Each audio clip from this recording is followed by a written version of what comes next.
In my last Black Clover video, I mentioned that the first Wizard King was encased in a statue with eye holes that you could put gems inside. That was a piece of foreshadowing to say that the Wizard King was trapped in that statue. What I didn't mention about that stone statue is that the injuries he got from fighting Licht, the ancient demon, are still on his chest, even in the first chapter. I didn't really say that in my previous video, I don't know why, but I just thought I'd mention it here. So yeah, anyways, continuing on with Black Clover's foreshadowing, but this time for the entirety of the series, and not just the Elf Reincarnation arc. I want to start off with Lucius saying, well, spoilers for the manga obviously, but yeah, I want to start off with Lucius saying the soul is the source of human life, spirit, and magic. This is something that we've seen throughout the entire manga, just not like directly stated to us. In chapter 221, when Charlotte is talking about her curse, she says that when the curse activated at 18, that it changed the shape of her soul and the nature of her magic. In chapter 214, when Rades brings Patri's soul back, there was no magic inside of Licht's cloned body, but the moment Patri's soul gets inside the body, magic resides in that body again. It's Patri's magic. Soul Chain Deathmatch from chapter 291 to 293. Magna links their souls, thereby splitting their magic. In chapter 301, Megicula uses both Vanica and Asier's magic because she has control of their souls.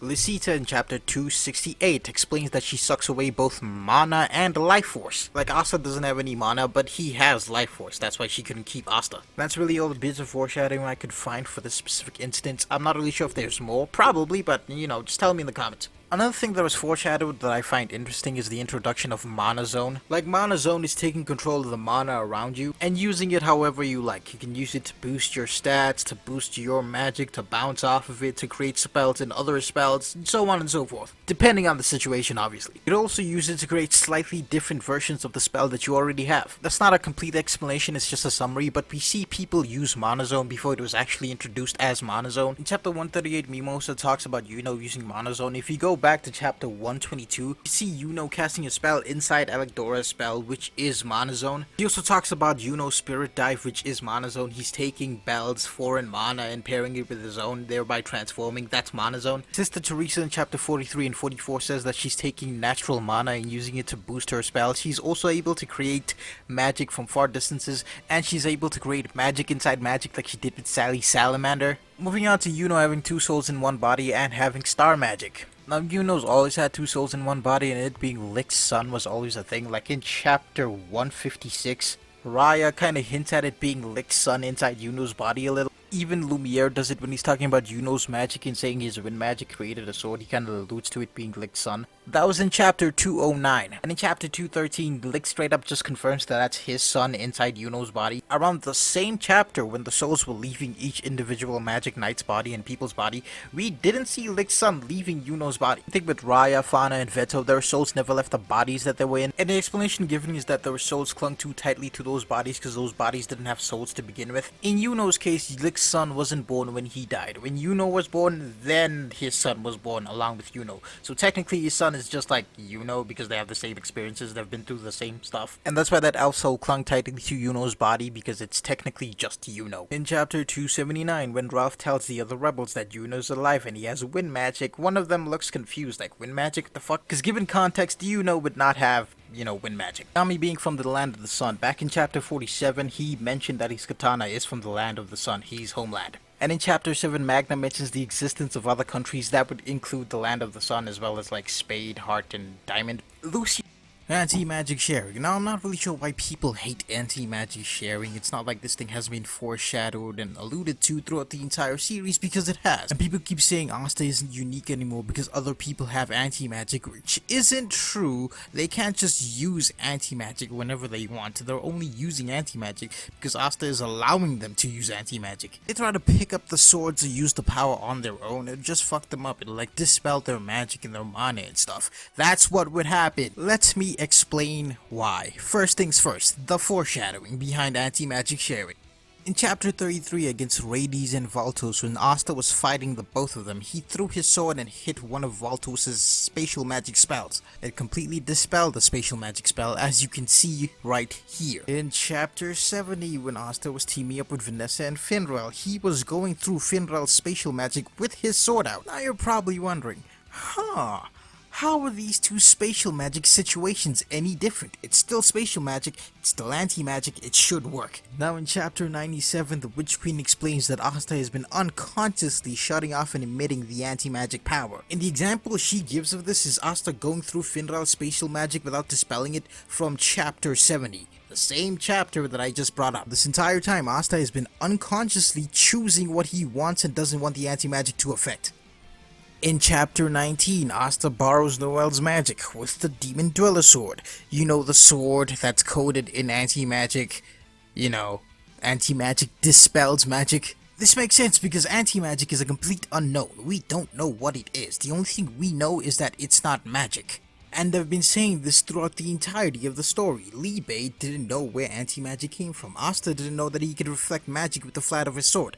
Neither did Yami. Even in the entrance exam, Yami calls Asta's anti-magic an unknown suspicious power. Even Noelle in chapter 97 says that the feeling that she has from anti-magic isn't magic. It's not magic. Then there's Asta being able to give anti-magic to people. In chapter 157, he's able to give anti-magic to Lick's third sword. And in chapter 259, he's able to give Yami's sword anti-magic. Whenever he does it, he also uses the Demon Dweller sword, which has the ability to take away mana and bestow it to other people.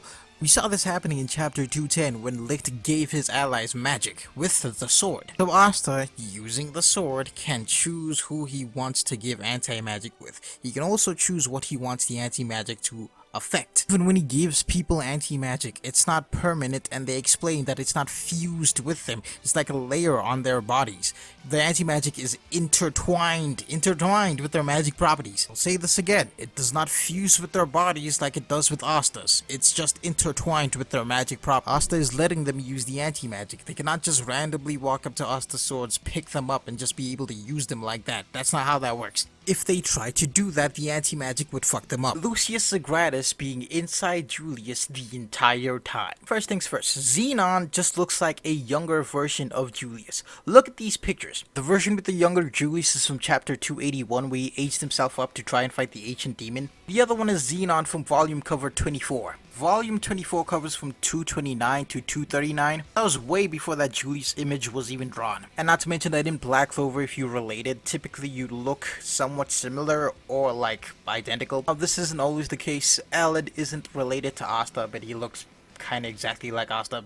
That situation was more of a thematic parallel thing, and Xenon does not look that much similar to an older Julius, but he's older, so of course. In chapter 286, Nox's dad mentions that the underworld is ruled by the devils of time, gravity, and space. Chapter 311, Julius notices that something weird's going on. And this is something that they call back to in chapter 331 when Julius is revealed to have Lucius in his body. Also call back to the fact that in chapter 281, Julius aged himself up to take care of the ancient demon, but he couldn't do it because his time ran out and he didn't know why. Obviously now we know that there were specific instances in the Spade Invasion arc where Julius or Lucius was helping the good guys, or at least like rewinding time to get what he wanted, his outcome. Now he didn't do this in every single instance, he just did it in a few instances. Like the reason why Morris is back to life or isn't dead, because he was dead during the Spade Invasion, right? Lucifer sucked his life force out, right? And Morris's life getting drained out of his body, like sucked out, happened in chapter 314. In chapter 10, Julius uses transformation magic despite having time magic. In chapter 22, Julius looked at Asta's grimoire and he could read it, but he didn't tell them that he could. He also knew that Asta didn't have any magic, but he didn't tell Asta why he knew that. But the story, Julius has always taken special care of Yami and William. Obviously, Julius likes Yami and William, right? He likes their magic, he likes their personalities, but Lucius wanted them for other reasons. And Julius, despite being Wizard King, despite being in the Clover Kingdom, didn't know his past, or at least much about his past, or where he came from. Lucius was manipulating him a little. And if you guys didn't know, Yuki Tabata, the creator of Black Clover, did help a lot with the anime, at least giving them ideas to adapt. So in episode 127, when Gordon's dad showed the map of the entire Clover Kingdom, and there was just like a giant flame of like devil power in the capital, or the a curse in the capital, that was Lucius. Lucius, the name is Latin and it means light. In chapter 36, when Julius is sitting on his chair, the chapter's name is Light. In the Spade invasion throughout the entire arc, every single time the clock stopped or reversed, that's when Julius or Lucius was like fucking with time. And yeah, I think that's about it for now when it comes to foreshadowing in Black Clover. There's probably more things that I missed, but yeah, for now, that's about it. Please like and subscribe. I'll see you guys later.